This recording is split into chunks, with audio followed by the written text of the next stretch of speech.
आज हमारे पास जो जानकारी है वो हमें ले जाती है 70s और 80s के दशक की एक बहुत ही मशहूर शख्सियत की तरफ, परवीन बाबी। शुरू में नाम को लेकर थोड़ी सी शायद कंफ्यूजन थी, प्रवीण या परवीन, पर ये नोट्स साफ करते हैं कि हाँ, हम उसी बॉलीवुड स्टार की बात कर रहे हैं। तो आज हम कोशिश करेंगे कि नोट्स के जरिए परवीन बाबी की लाइफ, उनके करियर और शायद वो बातें भी जो उनकी उस ग्लैमरस इमेज के पीछे थीं, उनको थोड़ा समझे। चलिए शुरू करते हैं। हाँ बिल्कुल, और ये जरूरी भी है क्योंकि परवीन बाबी सिर्फ एक एक्ट्रेस भर नहीं थी। वो उस दौर में इंडियन सिनेमा में एक तरह से मॉडर्निटी का चेहरा बन गई थी। तो ये नोट्स काफी दिलचस्प कहानी बताते हैं उनके बारे में। नोट्स में सबसे पहले तो बेसिक जानकारी है। जन्म 4 अप्रैल 1949 जूनागढ़, गुजरात, और निधन 20 जनवरी 2005 मुंबई में। Profession film actress, model. पर ये तो बस शुरुआत है ना। हाँ बिल्कुल, क्योंकि नोट्स उन्हें सिर्फ एक्ट्रेस नहीं बल्कि एक ग्लैमर क्वीन का दर्जा देते हैं। उनमें एक बहुत ही अलग वेस्टर्न सा अंदाज था। उस समय की जो ट्रेडिशनल हीरोइनें थी उनसे एकदम जुदा। उनकी बॉडी लैंग्वेज, उनका स्टाइल, सब कुछ बहुत कॉन्फिडेंट, बहुत मॉडर्न था। वो एकदम से अलग नजर आती थी। और उनकी फिल्में कमाल की थीं।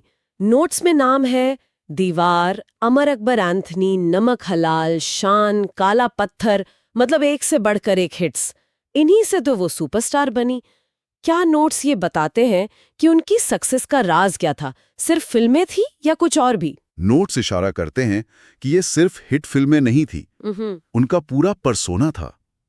जिस तरह के रोल्स वो करती थी, इंडिपेंडेंट, सेल्फ डिपेंडेंट वुमेन के, कभी-कभी तो हीरो के बराबर खड़े होने वाले रोल्स, वो ऑडियंस के लिए नया था।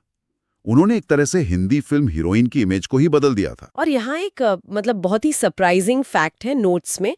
1976 में टाइम मैगजीन का कवर, पहली इंडियन एक्ट्रेस। ये तो उस जमाने के हिसाब से बहुत ही बड़ी बात रही होगी। ओ बिल्कुल, निसंदेह। ये सिर्फ उनकी पर्सनल अचीवमेंट नहीं थी, एक तरह से ये बदलते हुए भारत और भारतीय महिलाओं की जो इंटरनेशनल पहचान बन रही थी उसका भी सिंबल था। नोट्स इसको उनके करियर का पीक पॉइंट मानते हैं। पर इंटरेस्टिंग बात यह है कि यही नोट्स फिर कहानी का एक बिल्कुल अलग रुख भी दिखाते हैं। हाँ, यहीं पर चीजें थोड़ी गहरी हो जाती हैं। इतनी शोहरत, इंटरनेशनल रिकग्निशन, और फिर नोट्स बताते हैं उनकी पर्सनल लाइफ के स्ट्रगल्स के बारे में। ये काफी कंट्रास्टिंग लगता है ना? बिल्कुल। नोट्स में उनके मेंटल हेल्थ स्ट्रगल्स का जिक्र है, खासतौर पर सिजोफ्रेनिया का। नोट्स बताते हैं कि ये एक ऐसी कंडीशन थी जिसने धीरे धीरे उन्हें लोगों से, समाज से काट दिया। उनमें एक तरह की इनसिक्योरिटी, एक डर पैदा किया। ये उस ग्लैमरस, कॉन्फिडेंट इमेज से एकदम उलट है जो हम पर्दे पर देखते थे। सिजोफ्रेनिया यानी एक ऐसी मानसिक स्थिति जो सोचने समझने की शक्ति, असलियत की परख को प्रभावित करती है। तो नोट्स के हिसाब से क्या इसका असर उनके रिश्तों पर, उनके करियर पर भी पड़ा? जी हाँ, नोट्स यही बताते हैं कि इस वजह से उनके लिए स्टेबल रिलेशनशिप्स बनाना मुश्किल हो गया था। उन्होंने कभी शादी नहीं की। करियर के बाद के सालों में तो वो इंडस्ट्री से भी काफी कट सी गई थी। मिलना जुलना बहुत कम हो गया था। वो एक तरह के अकेलेपन में चली गई जो उनकी पब्लिक इमेज से बिल्कुल मेल नहीं खाता। ये वाकई में दुखद है। इतनी चमक दमक के पीछे इतना अकेलापन। और नोट्स उनके अंत के बारे में जो बताते हैं वो तो और भी ज्यादा परेशान करने वाला है। हाँ, नोट्स के मुताबिक उनका निधन मुंबई में उनके फ्लैट में हुआ, अकेले। और कई दिनों तक तो किसी को पता भी नहीं चला। जब दरवाजा नहीं खुला, दूध वगैरह बाहर ही पड़ा रहा, तब जाके शक हुआ। ये सोचना भी बहुत मुश्किल लगता है कि जिस एक्ट्रेस को लाखों लोग स्क्रीन पे प्यार करते थे, उसका अंत इस तरह अकेलेपन में हुआ। तो अगर हम इन सारे नोट्स को एक साथ रखें तो परवीन बाबी की कहानी आखिर है क्या?